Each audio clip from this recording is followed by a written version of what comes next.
Have you ever felt like the harder you try to control life, the more it slips away? Do you find yourself worrying about things that never go as planned?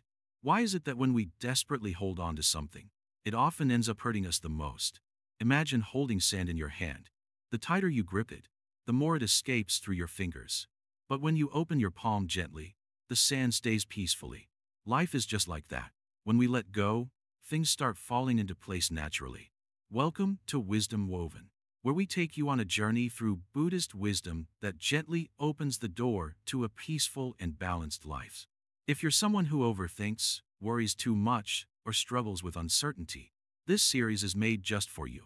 There are so many views on this channel, but only 0.2% subscribes. So please, like, comment, share, and subscribe to our channel. Your support helps us create more mindful content for your growth. We promise, this journey will be worth it. Detachment doesn't mean you stop caring. It simply means you stop trying to force life to fit your expectations. Buddhism teaches us that suffering begins when we cling too tightly to people, outcomes, even to who we think we should be. But when we release that grip, something beautiful happens. Peace enters. This doesn't happen overnight. It's a gentle shift, a daily reminder that not everything needs to be held so tightly. Life has its own rhythm. The more we try to control it, the more we exhaust ourselves. But when we learn to breathe, pause, and step back, life begins to align itself in ways we never imagined. Letting go is not losing. It's trusting.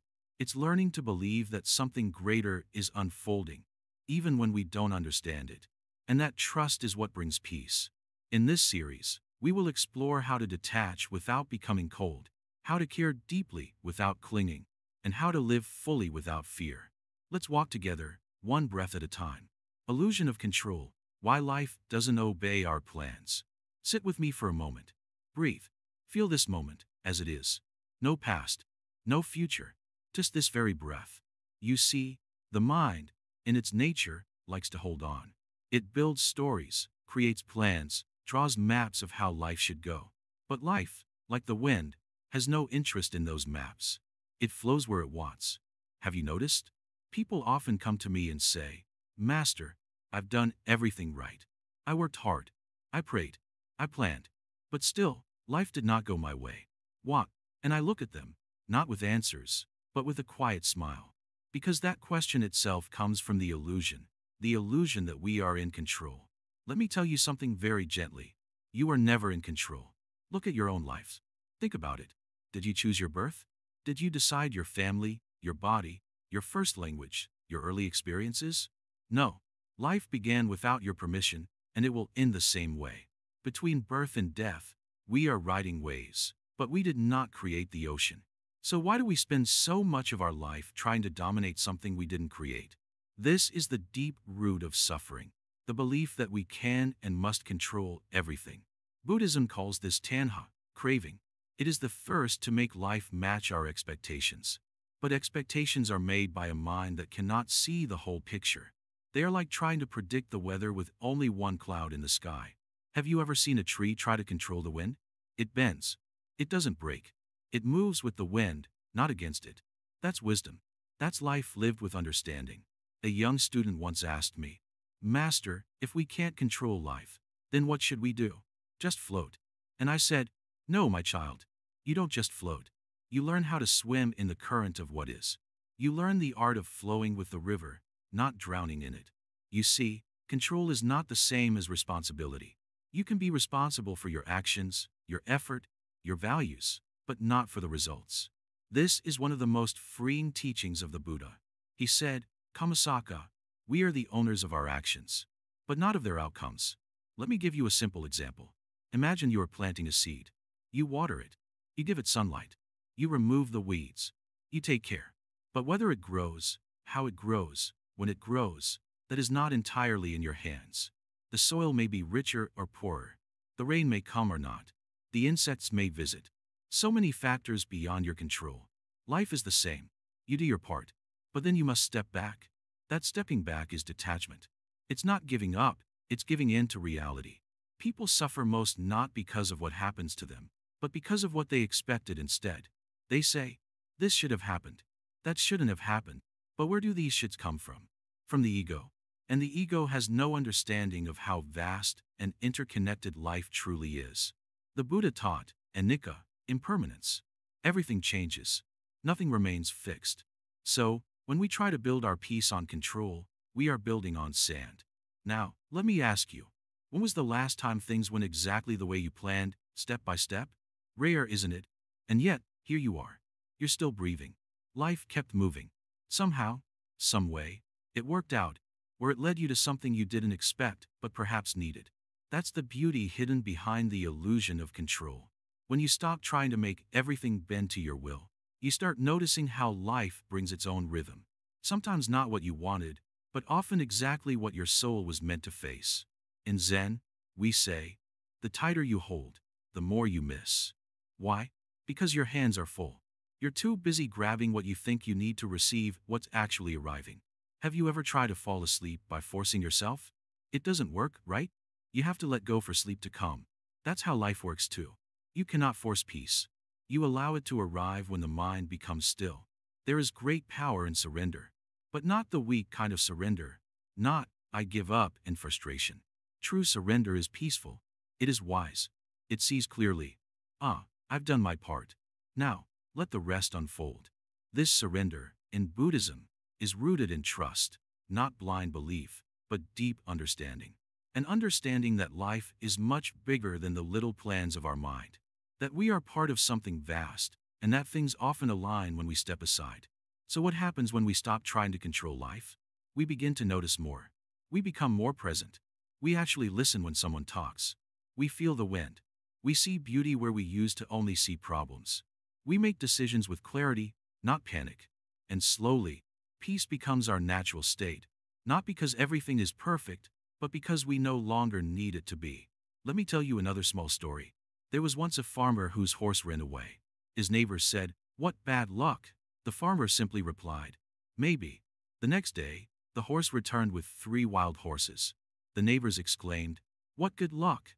Again, the farmer said, "Maybe." The following day, his son tried to ride one of the wild horses and broke his leg. "What bad luck?" they said. "Maybe," replied the farmer. A week later, the army came to take young men for war, but his son was spared because of the broken leg. Now tell me, was it bad luck or good luck? You see, when we stop labeling every event as good or bad, right or wrong, and just see it as part of a bigger unfolding, we stop suffering so much. Control wants certainty, but life offers mystery, and mystery is where beauty lives. Now, this doesn't mean we stop planning or we become lazy. No, it means we learn to plan with an open hand. We do what we can, then we release the rest. This is the path of the wise. The path of those who trust the unfolding of life more than the fearful voice of the ego. So I invite you now, just for today, breathe deeper. Notice when you're trying to control something, and simply ask, is this mine to control, or can I let this be? Each time you ask that, you step closer to peace. Each time you release your grip, life has room to move. And often, it moves in ways far more beautiful than you could have ever planned. We will talk more in the next part. Until then, keep letting go. Keep flowing. The river knows the way. The river metaphor, flowing with life, not against it. Oh, sit down, dear one. Let the world outside slow down for a while. Let your breath settle. Today, I want to tell you something gentle, something that could change how you move through life. Not by doing more, but by doing less and being more. You see, life is like a river, always moving, always flowing, from the mountains to the sea. The river doesn't argue with the rocks in its path. It doesn't panic when the land bends and curves. It simply flows. This is the way of nature. And yet, we humans, we struggle. We fight. We resist. We try so hard to control everything. Our future, our relationships, our image, our destiny. But in doing so, we become like someone trying to swim upstream, arms flailing, breath short, heart racing. And the more we resist, the more we suffer.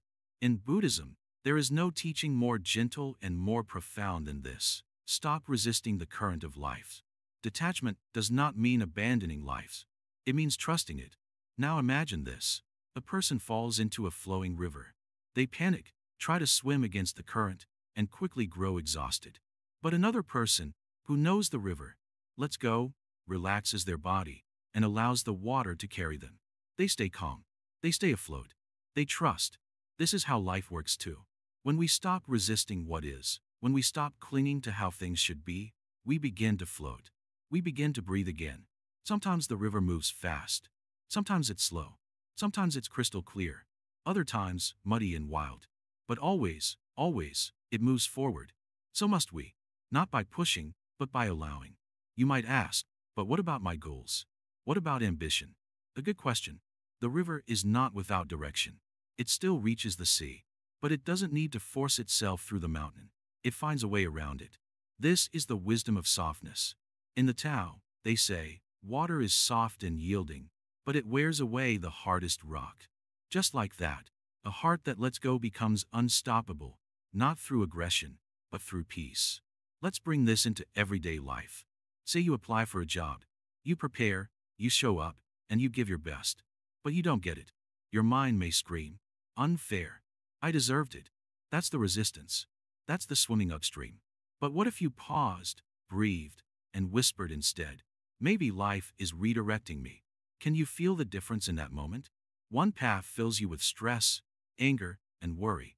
The other opens the door to curiosity and peace. That is the power of detachment, not indifference, but quiet trust. When a relationship ends, we often cling to the memory, to the pain, to the what if. But the river has already moved on. We stay in one place emotionally, even when life is asking us to continue. Why do we fight the current? We were never meant to carry everything forever. We were meant to experience, to learn, and to let go. Just as the river carries leaves and flowers, and even fallen branches, it does not hold them. It lets them go. Buddha once said, "You only lose what you cling to." And oh, how true that is. We suffer not because things change, but because we wanted them to stay the same. Think of nature. The seasons come and go. Trees shed their leaves. The sun sets. Nothing resists. And yet, everything continues. Life is never still, yet it is always at peace. That is the secret we must learn. So what does this mean for you? It means stop fighting the timing of your life. Stop comparing your journey to someone else's. Stop clinging to a version of the future that may never come. Instead, trust the river. Wake up each morning, take a deep breath, and say to yourself, I will flow today. I will show up, give my best, and release what I can't control. That is real freedom. It doesn't mean you don't care. It means you care deeply, but without attachment. It means you love, but without possession. It means you dream, but without desperation. It also means you listen. Life is always speaking, through setbacks, delays, changes, even silence. But if you're too busy shouting your expectations, how will you ever hear it? The river doesn't speak in words. It speaks in movement. So must we learn to listen through stillness. Now, let me tell you a little Zen story. There was once a young monk who struggled greatly. Everything in his life seemed delayed. Success, recognition, inner peace. One day, he sat beside a flowing stream and asked the master, "Why does life not give me what I seek?" The master pointed to the water and said, "Because you are chasing it. Let it come to you. Sit long enough, and the water will rise to meet your feet." That story, simple as it is, holds something deep. Stop chasing. Let it come. There is something beautiful about not knowing exactly what comes next. The river teaches us to have faith, not blind faith, but trust built on understanding that life has its own wisdom. When things go wrong, maybe they are going right in a way you cannot yet see. When you lose something, maybe you're being cleared for something new. When the path changes, maybe it's not a detour, maybe it's the real way. You are not lost. You are being carried. So, what if today you stopped fighting? What if today you floated? What if, just for one moment, you let go of the plan and trusted the flow? Let your heart soften. Let your grip loosen. Let your breath deepen. Detachment is not withdrawal, it's opening. Opening to a life that is wiser than your mind, more compassionate than your fears, more mysterious than your plans. You are the river. Let yourself flow. Don't worry about where it ends. Just trust the direction, trust the curve, trust the stillness after the storm. In time, all rivers reach the sea. And so will you. Breathe and let go. Attachment and suffering, the Buddha's core insight. Come sit. Let us talk. No rush. This moment is enough. You carry so much, don't you? All that pain, not just from what happened, but from how tightly you're still holding on. To people, to outcomes, to memories, to things that no longer serve you. This tightness in the heart, this grasping, it is the seed of suffering. And this is not your fault. It's just that no one ever taught you how to let go. But the Buddha did. He saw the world with clear eyes. He looked at pain, not to escape it, but to understand it. And what he saw was simple: attachment causes suffering. That's it. This is not a belief or a commandment. It's a truth, like gravity. The tighter you cling, the more it hurts when things change. And everything, my friend, will change. Let me tell you a small story. There was once a monk who lived beside a river. Every day, he would sit and watch the water. One day, he found a broken wooden bowl floating by. He took it, cleaned it, and used it to drink water. He grew attached to it. It was his favorite thing. But one day, the river swept it away. He searched and searched, but never found it again. And for weeks, he was upset. One day, a wise old nun said to him, "You cried more for the bowl than you prayed to be free. What have you truly lost?" The bowl is like everything we cling to. People we love, the image we carry of ourselves, our plans, our dreams, our identity. Nothing is wrong with having them. But pain begins the moment we say, "This must stay forever." Now, you might say, "But Master, how can I live without attachment? Doesn't love require holding on?" And I would say, true love does not chain. It gives wings. You can love without clinging. You can care without fear. You can be involved without being entangled. And when you live this way, your heart becomes light like a feather, not heavy like a stone. Look at your own life. Think of the times you've suffered deeply. Was it because something hurt you? Or because something changed and you didn't want it to? A breakup, a job lost, a loved one's silence, a dream unfulfilled. The pain is real. But the deeper pain is from the refusal to let go. The Buddha never told us to suppress our feelings. He told us to understand them. And once you understand something, it becomes easier to release it. You see, desire itself is not the problem. The problem is craving, the desperate need to hold, to possess, to control. When we say, "I cannot live unless I have this," we tie our peace to something that is not in our hands. And what is not in our hands will eventually slip through our fingers. So what do? We practice awareness. We see the nature of things as they are, temporary, fleeting, ever-changing. Just like clouds in the sky. No cloud stays forever. But you don't hate the cloud for leaving, do you? You simply enjoy its shade while it's there. The same way, we can enjoy people, moments, and things while they last. And when they pass, we bow and say, "Thank you." Is this easy? No. But is it possible? Yes. And it brings freedom. You can start small. Try noticing one small attachment today. Maybe your phone. Maybe an opinion. Maybe a habit. Don't judge it. Just observe how tightly you grip it. Ask yourself, what would happen if I didn't hold this so tightly? You may feel fear at first, but beneath the fear, there is peace. Now let's go deeper. You are not only attached to things and people, you're also attached to yourself. The you that says, "I am this kind of person. I must be successful. I must be liked. I must not fail." These thoughts are also attachments, and they cause endless suffering. The Buddha taught anatta, no fixed self. What does this mean? It means you are not a rigid identity. You are fluid, like water. You don't have to fit into the image you created long ago. You are free to grow, to change, to begin again. You don't have to carry the pressure of being someone you no longer are. You see, sometimes, the heaviest burden is not someone else. It's the version of yourself you refuse to let go of. Release it, bit by bit, and something new will rise. Also remember, detachment does not mean indifference. This is a mistake many make. Detachment is not coldness. It's clarity. When you are detached, you love more purely, without fear. You help others without expectations. You live each moment fully, because you are not trying to hold it down. Look at a butterfly. It lands gently. It never grasps the flower. But while it is there, it dances with beauty. That is how your soul wants to live. Light, present, joyful. Now let's come back to your breath. Feel it move in. Feel it move out. You don't force it. You don't grab it. It flows. This is life. Inhale. Exhale. Things come. Things go. You are the sky, not the weather. You are the witness, not the story. When you understand this, you stop chasing what you think will make you happy. You stop fighting what leaves. You stop fearing change. And in that stillness, something quiet arises, contentment. The Buddha called it nirvana, not a place, but a state. A state where there is no more clinging, no more fear, no more resistance. Just peace. Just being. So, dear one, start there. Notice where you are attached. Notice where your heart hurts. Ask, what am I unwilling to lose? And then slowly, with gentleness, loosen the grip. Say to yourself, this too can go, and I will still be whole. That's the beginning of real peace. Not in getting what you want, but in being free from needing it. That is the wisdom we walk toward, step by step, breath by breath. And remember, you are not alone. You are not broken.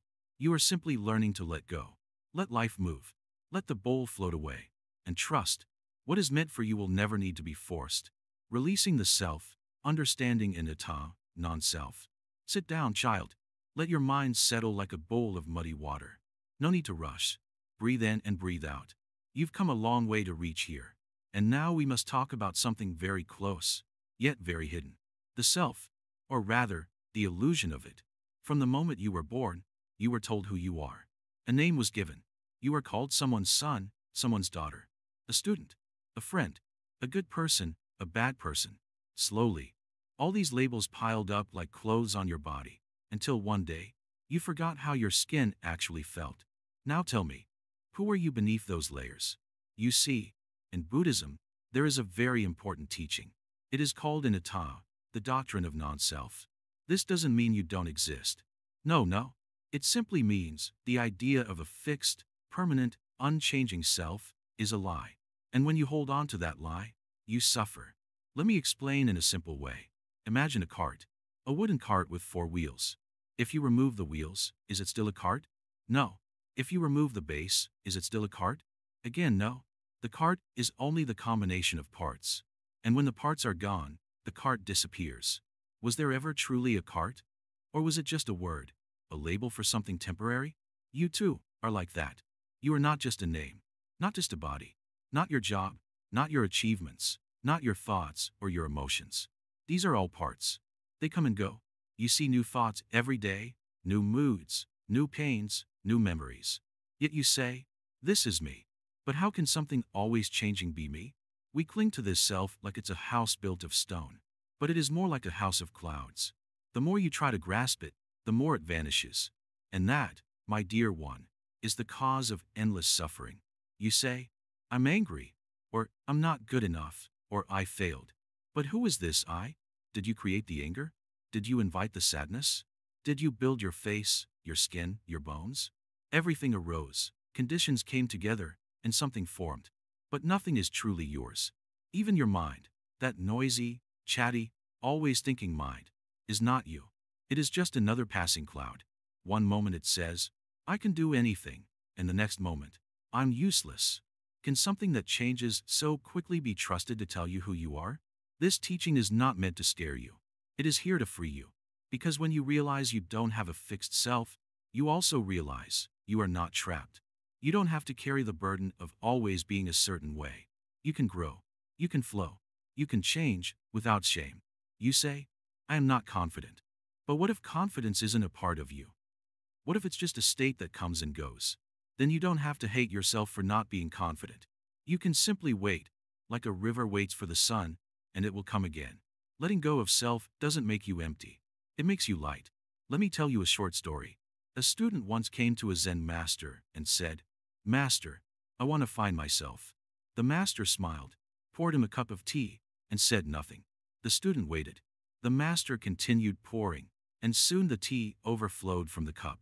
Master, it's spilling everywhere. The master replied, so is your search. You are too full of yourself. First, empty the cup. The student was confused. The master explained, to find who you truly are, you must let go of who you think you are. This is the heart of detachment. We're not just letting go of people, or possessions, or expectations. We're letting go of the very idea of a self that must be defended, protected, and praised. But don't worry. This doesn't mean you become cold or careless. In fact, it's the opposite. When you don't cling to me and mine, you become open to we and us.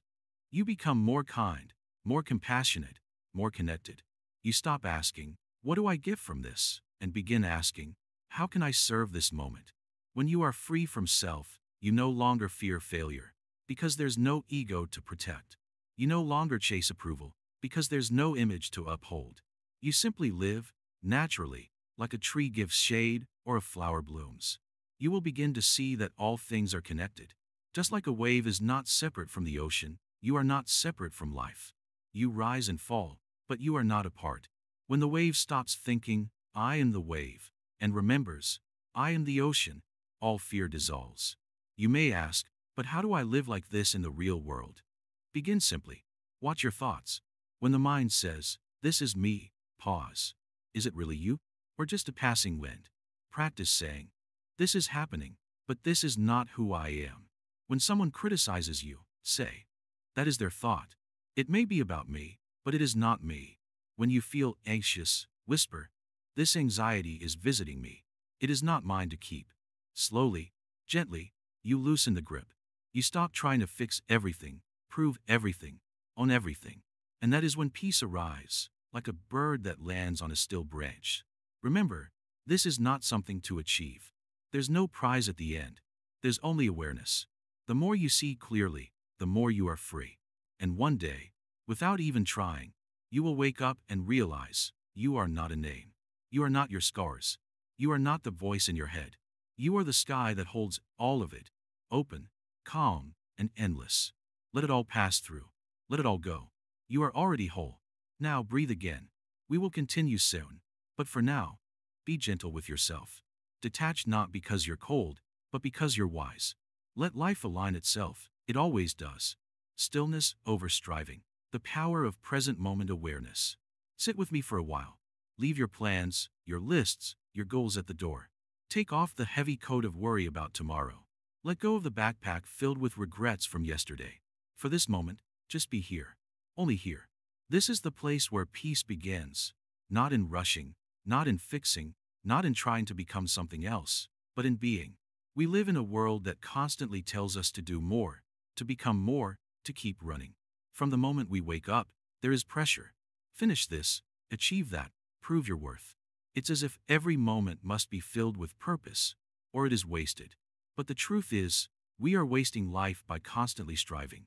Striving is not the same as growing. Growth is natural, gentle, like a flower opening under the sun. Striving is forceful. It carries tension, fear, and restlessness. The more we strive, the more distant peace becomes. And ironically, the more we chase fulfillment, the more empty we feel. Buddhism teaches us a different way, the way of stillness. Stillness is not laziness. It is clarity. It is being deeply awake in the present moment. When you are truly still, you are not doing nothing. You are doing the most powerful thing. You are living fully. Let me tell you something simple. When you drink tea, just drink tea. Don't drink tea and think about your bills. Don't drink tea while scrolling your phone or planning your entire week. Just drink. Feel the warmth. Taste the leaves. Watch the steam rise. In this moment, you are alive. That is enough.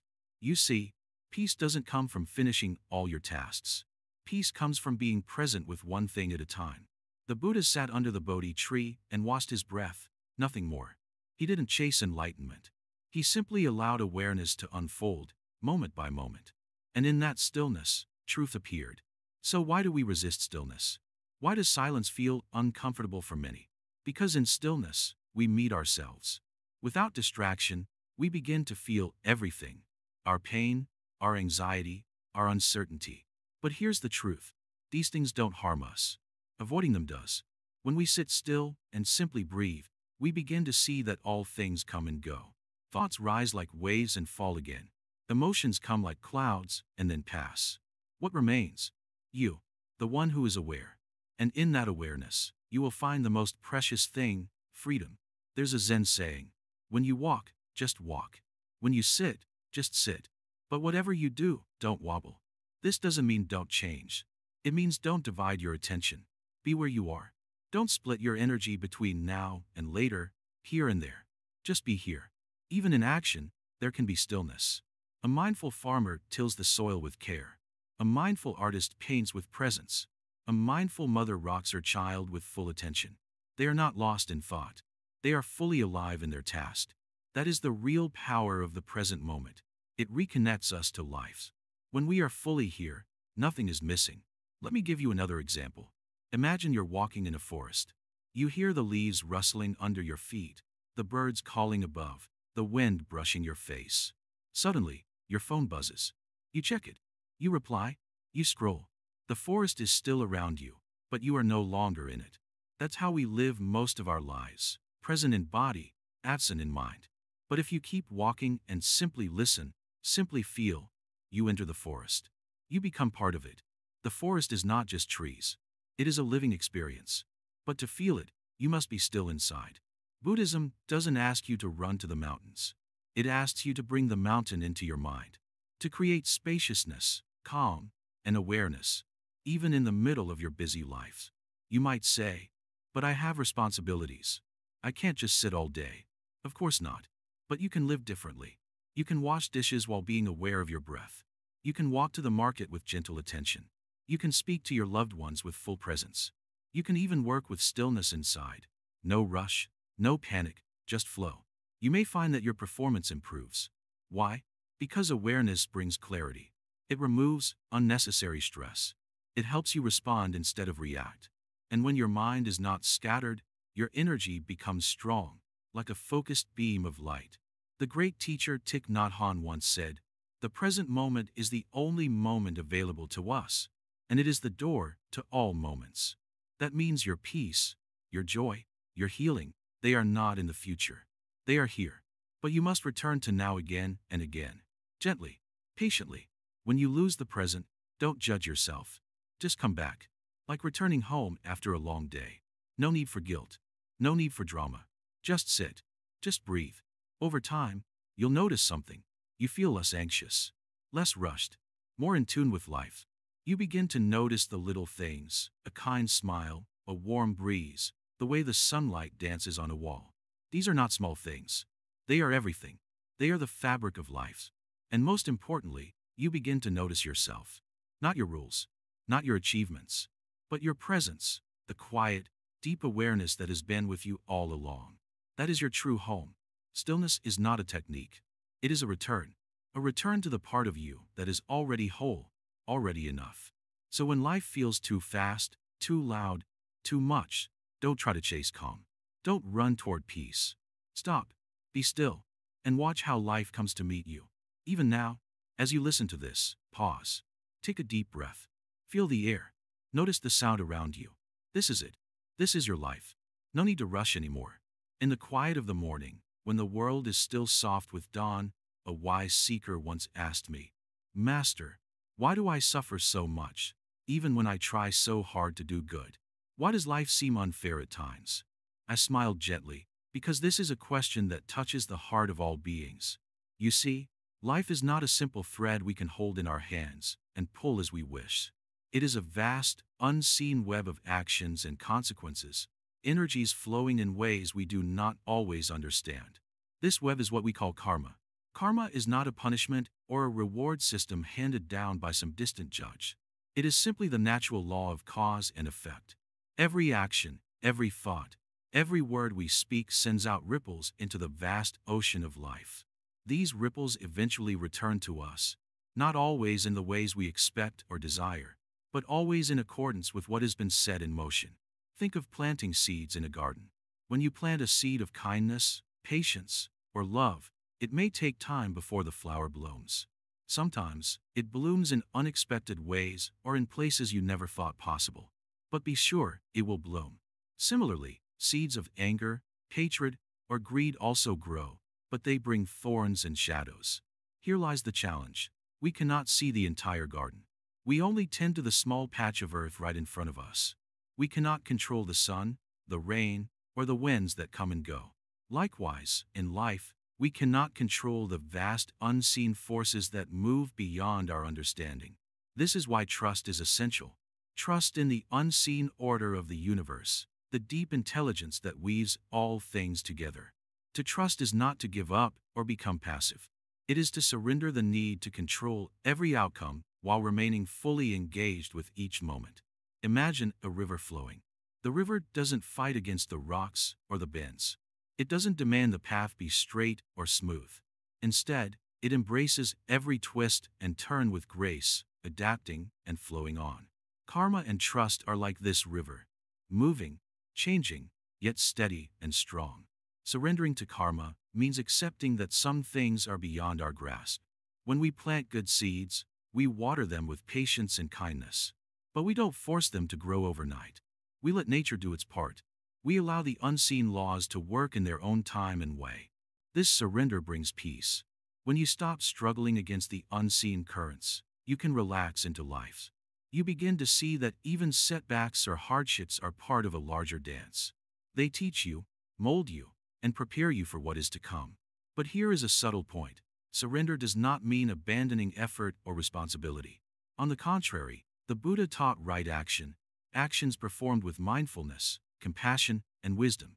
We do our part honestly and wholeheartedly, without attachment to the results. The Zen path shows us this beautifully. When you sweep the floor, sweep the floor. When you wash the dishes, wash the dishes.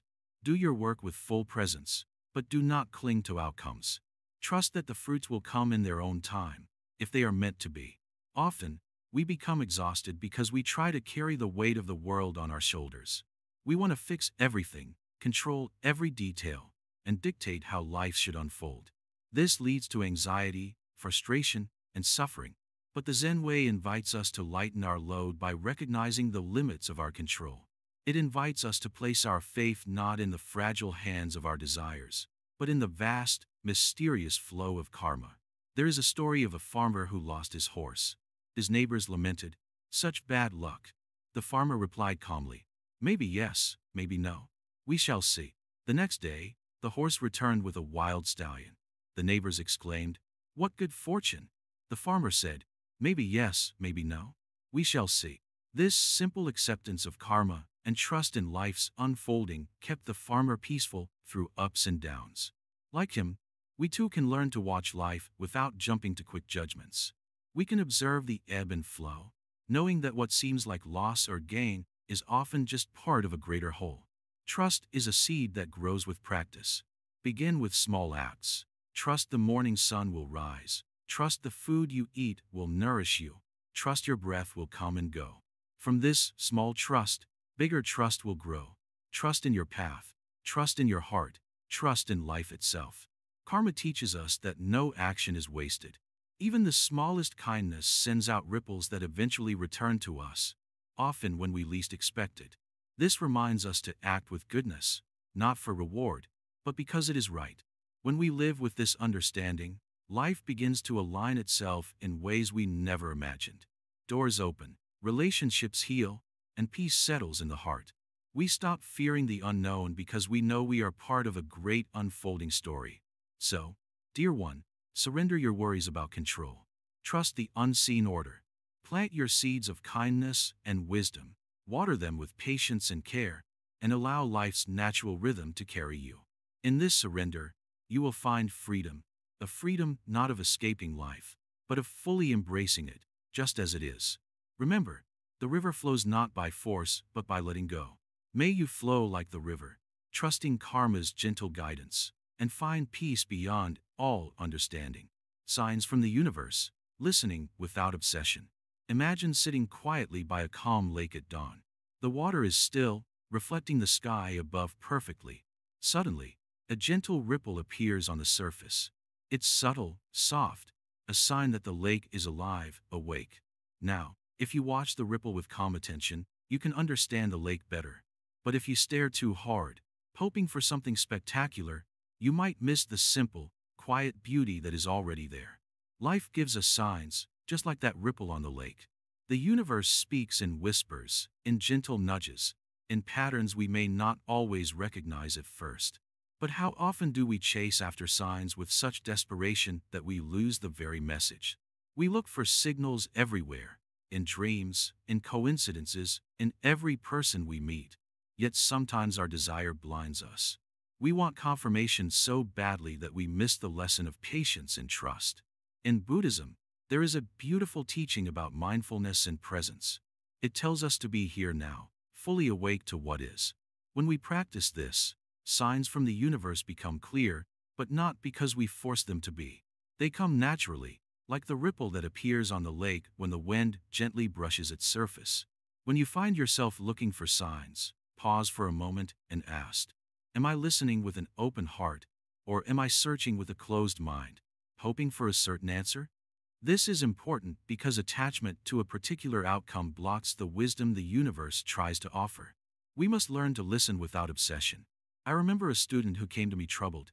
He was waiting for a sign to make a big decision, whether to change his job or stay where he was. Every time something small happened, a compliment, a challenge, he tried to read it as the universe's voice telling him what to do. But the signs felt confusing because he was too anxious, too eager to grasp the answer. I told him, when you chase shadows, you lose sight of the sun. The sun does not hide. It shines steadily, whether or not we look directly at it. Similarly, the guidance we seek is always there, steady and calm. But to see it clearly, we must let go of our frantic grasping. One way to practice this is through meditation. Sit quietly and simply watch your breath. Let your thoughts come and go, like clouds passing through the sky. In that stillness, the mind becomes clear and the signs become easier to notice, not because they shout, but because they softly appear. This is different from superstition or obsession. It is a clear seeing, free from fear or greed. When we learn to trust this inner clarity, we no longer need to demand proof or signs at every turn. We become sensitive to the subtle rhythm of life itself. Another teaching from the Buddha is about right effort. It means to put in the right kind of effort, not too much, not too little. When we are balanced, our senses open naturally.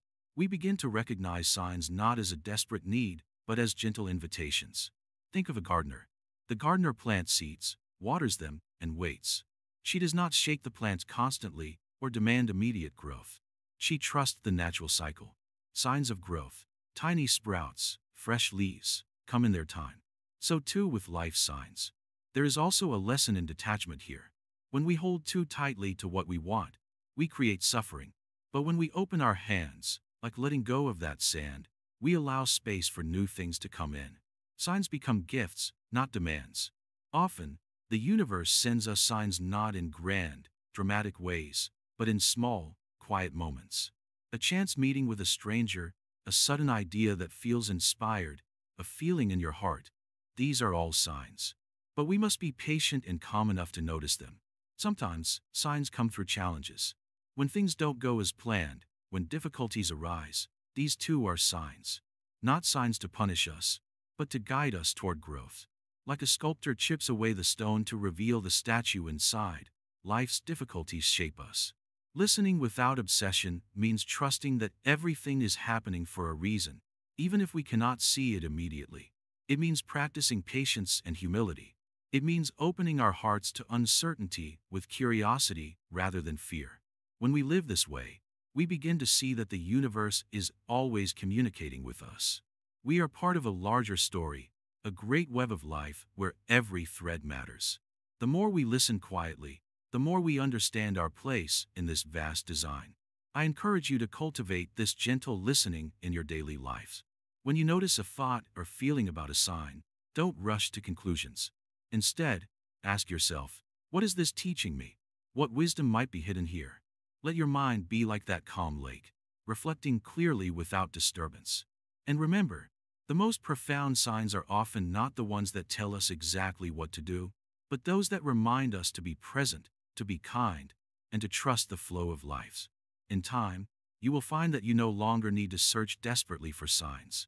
They will come to you naturally, like friends arriving when you are ready to receive them.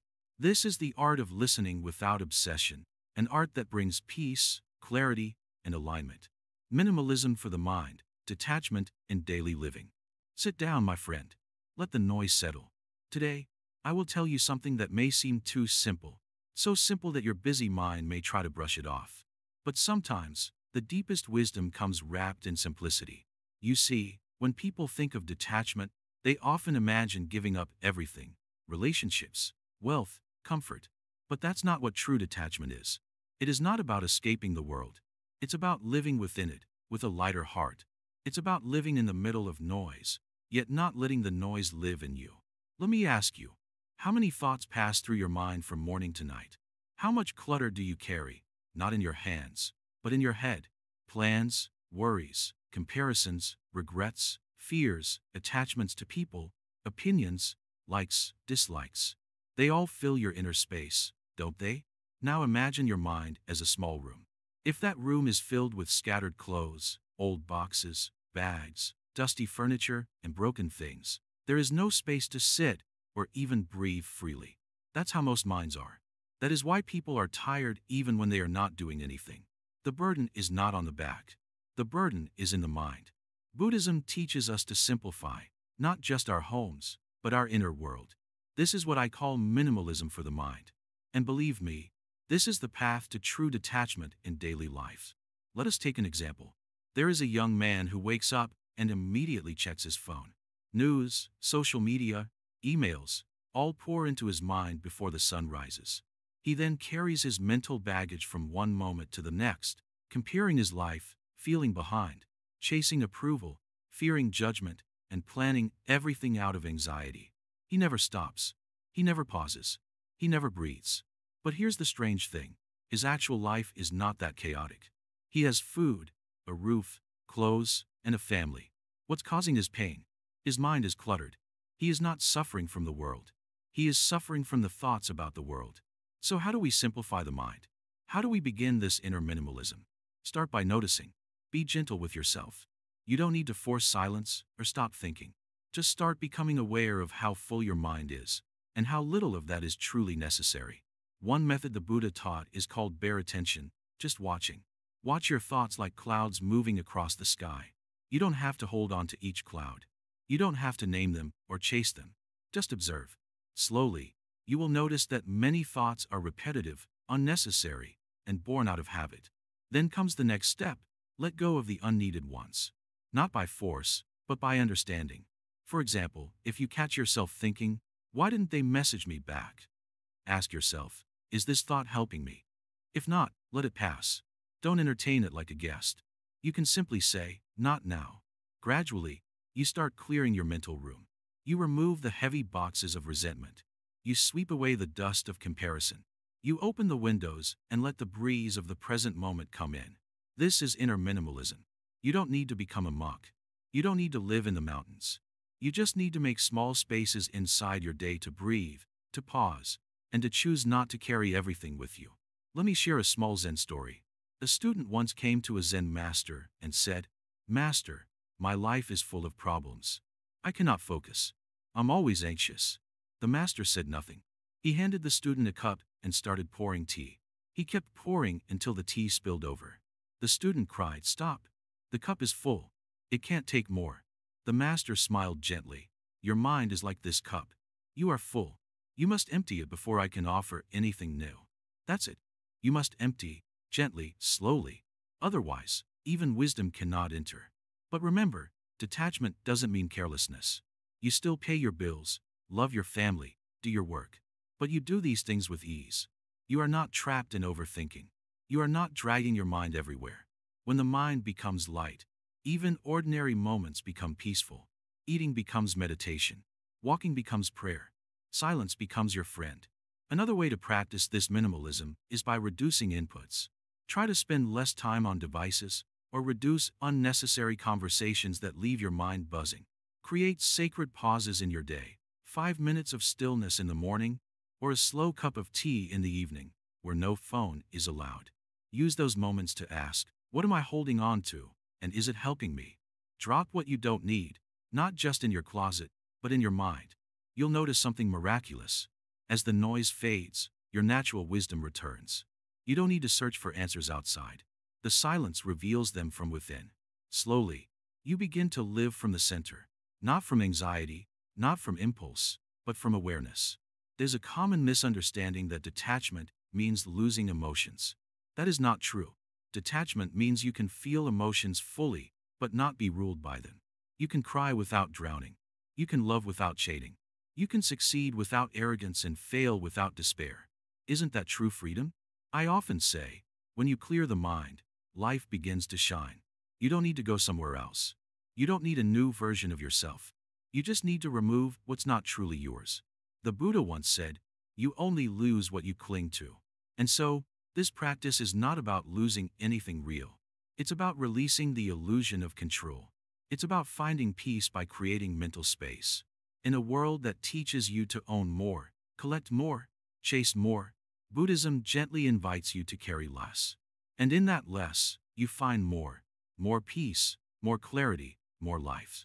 So today, take a moment to look at your mental shelves. What is gathering dust? What is weighing you down? What can you put down, even for a while? Because when the mind becomes light, the heart begins to soar. That is the gift of detachment in daily life. That is minimalism for the mind. Let us sit quietly now and let this teaching sink in. No rush, no pressure, just stillness. This is the way. Nature's wisdom, learning to align like trees and stars. Come sit. Let us talk. Not about struggle, not about pressure, not about fixing anything, but about nature. Yes, nature. The sky above you, the tree outside your window, the wind that moves without asking, the river that never hurries. Today, I will show you how nature itself teaches the art of detachment and how it can help you align with life. Gently, deeply, and peacefully. We human beings often feel lost because we try to force life to follow our way. We push, we pull, we resist. But nature never forces anything. The tree doesn't grow faster just because it's tired of being small. The moon doesn't try to become the sun. The ocean doesn't resist the waves. Yet, everything happens perfectly in its own time. Can you see the message? Nature is not in a hurry, yet everything gets done. No stress, no overthinking, no comparison, no shame, no guilt. Just pure being. Let us begin with the tree. A tree does not cling to its leaves when autumn arrives. It simply lets go. It does not panic, cry, or ask, "Why is this happening to me?" It trusts the cycle. When it is time to bloom, it blooms. When it is time to rest, it rests. When it is time to let go, it lets go. And that, dear one, is detachment. Not giving up, but understanding the flow. The tree does not fight nature, it flows with it. Now think of yourself. How often do you resist change? How often do you try to hold on to things, relationships, jobs, emotions, habits, because you are afraid to lose them? But just like the tree, if you learn to let go when it's time, life will reward you with fresh leaves when the season is right. Next, look at the sky. The sky allows clouds to come and go. It does not cling to the rain, nor does it reject the sunlight. It accepts all, calmly, patiently.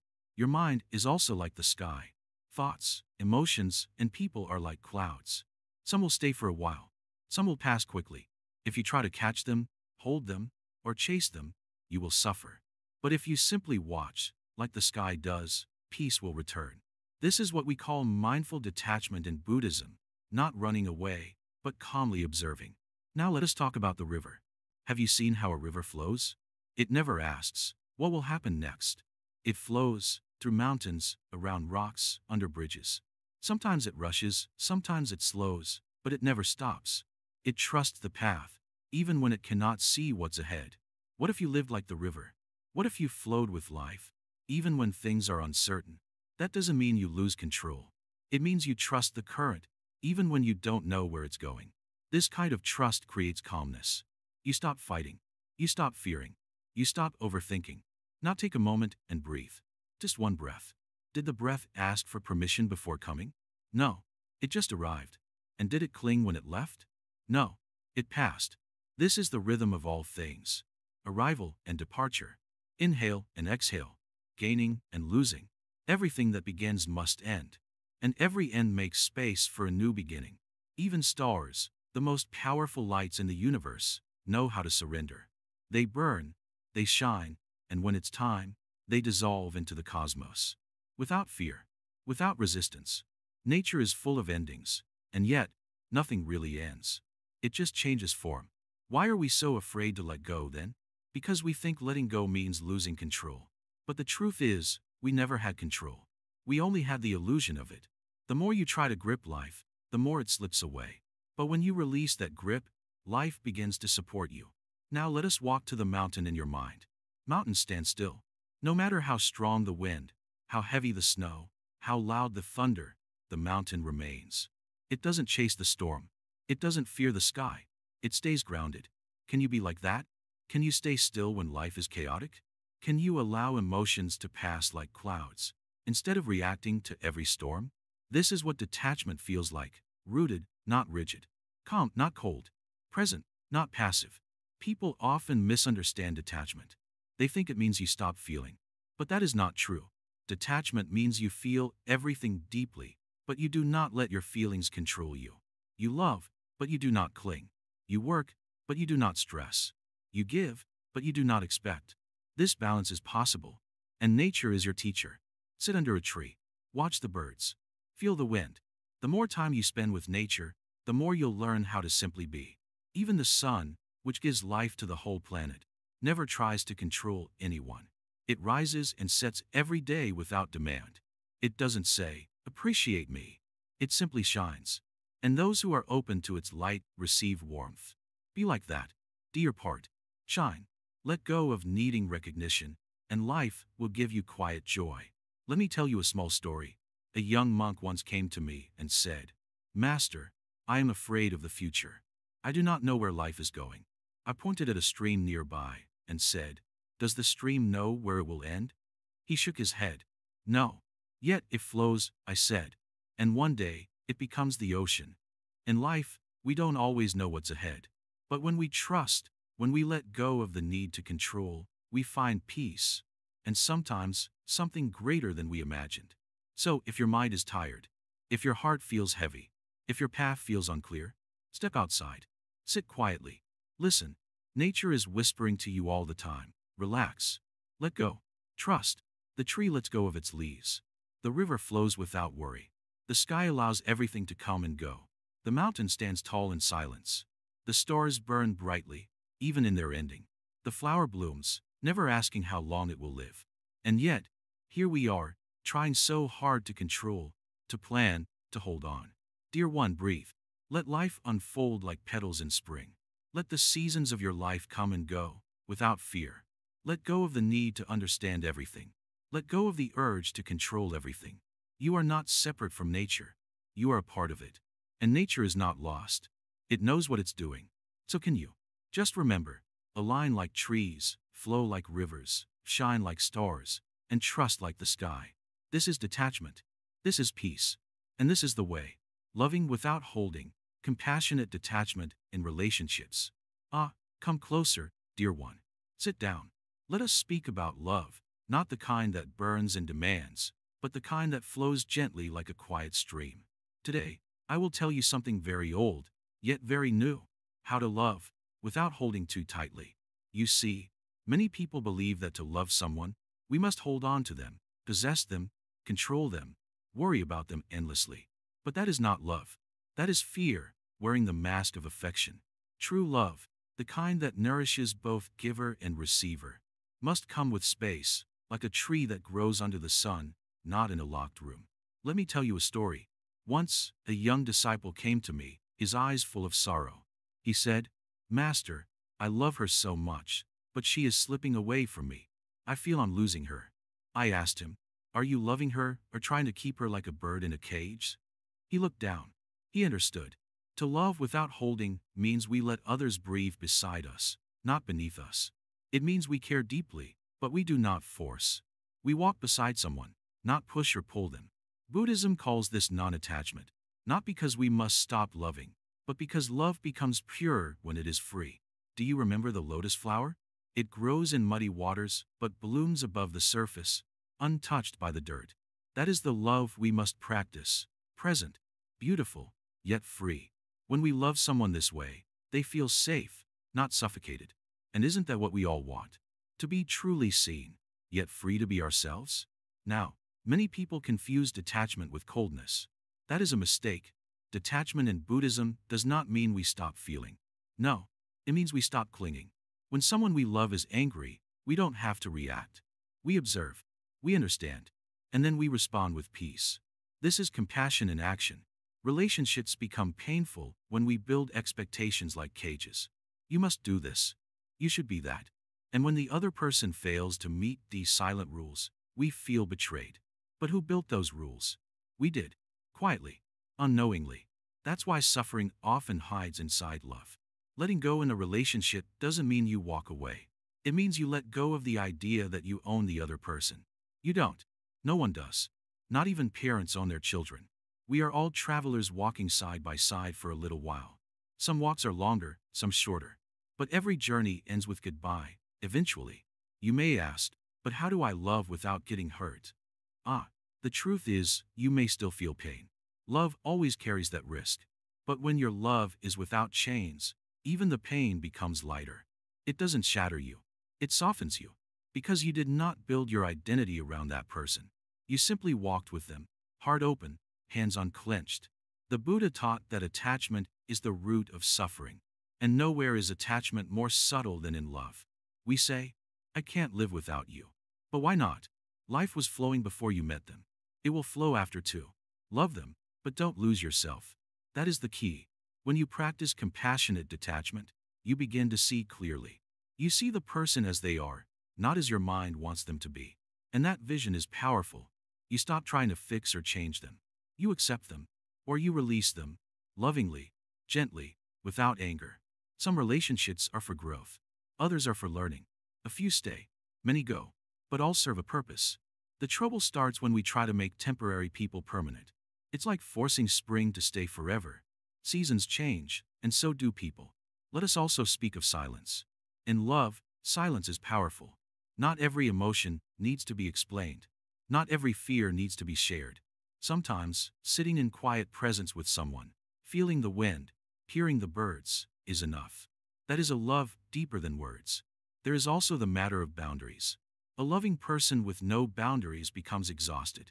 We must learn to say no without guilt, to walk away without anger, to choose peace over chaos. Detachment gives us that strength. When we are not afraid to lose, we finally know how to love rightly. Even when someone leaves, detachment helps us bless their path. We do not curse, we do not cling. We bow, we smile, we thank. That is the way of the peaceful heart. There are parents who suffocate their children with love, lovers who burn each other in the name of passion, friends who manipulate through guilt. All because they have not learned to love with open hands. Don't be like them.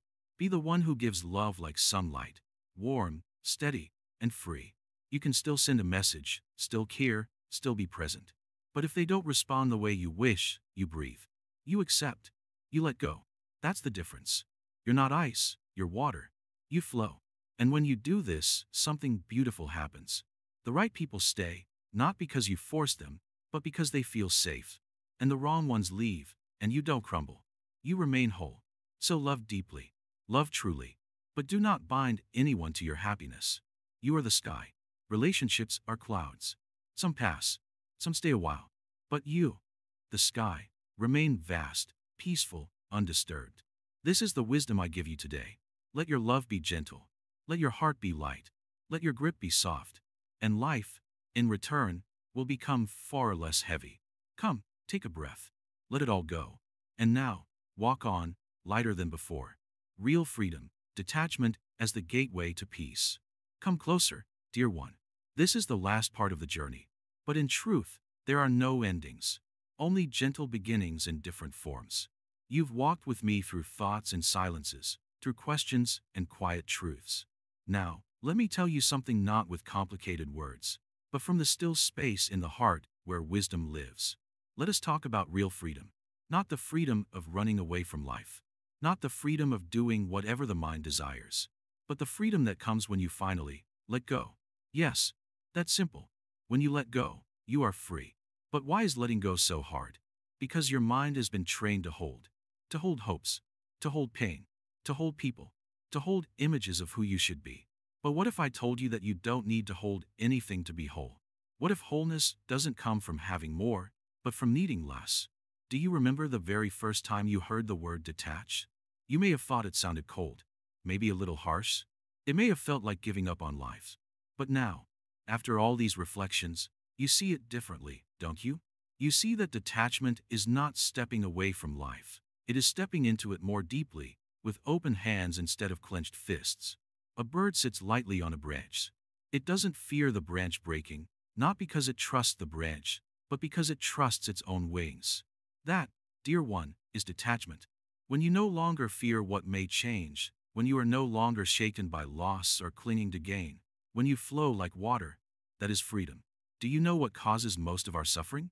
It's not what happens to us. It's how we refuse to accept it. We resist. We push. We fight life. And in doing so, we tire ourselves. But a detached heart doesn't resist. It understands. It observes pain but doesn't turn it into a story. It notices joy but doesn't try to cage it. It sees people come and go and bows gently to each, knowing they too are on their path. Detachment makes room for love, pure love, not needy love, not possessive love, not love with chains, but love with wings. When you stop trying to fix everything, heal everyone, hold on to every moment, something beautiful happens. You start to feel light, not because life got easier, but because you are no longer carrying what was never yours. Some may ask, but Master, what about dreams? What about ambition? I smile and say dream. Ambition is not the enemy. Attachment is. You can walk toward your dreams, but don't tie your peace to them. You can work hard, but don't believe your worth depends on outcomes. You can love deeply, but don't forget, people are not yours to keep. Even this body is borrowed. This breath is a gift. Real detachment is not about denying life, but embracing it with soft hands. You see, when a storm comes, the stiff tree breaks. The flexible one bends. When challenges come, the attached mind panics. The detached mind flows. So what should you do now? Breathe. Yes, right now. Take one soft breath in and let it go. Again, this is life.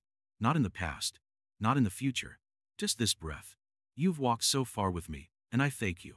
But now, it's time to walk alone. Not because I abandon you, but because everything you need is already within you. The Buddha never asked you to worship him. He asked you to look within. He said, be a light unto yourself. That light is lit when you stop chasing and start resting in what is. You may still face troubles. You may still cry some nights. That's okay. Detachment is not a wall, it is a window. You still feel the breeze, but it doesn't shake your soul. And now, before we end, let me say one thing clearly and directly from my heart. There are so many views on this channel, but only 0.2% people subscribe. Can you believe it? We walk together, we share these ancient truths, and still, so many forget to press that one button.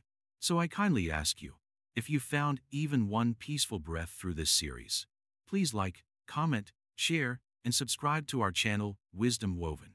It helps us continue creating content that heals, teaches, and supports.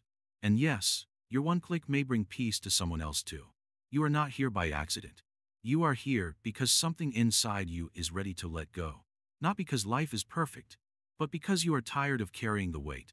And now you know, you don't have to. Let go. Let life align itself. And trust, it always does, in its own time. I bow to you, dear seeker of peace. You are already free. You always were. Just remember, don't cling, don't rush, don't fear. Simply be, and let life unfold, like the lotus, opening slowly, in the morning sun.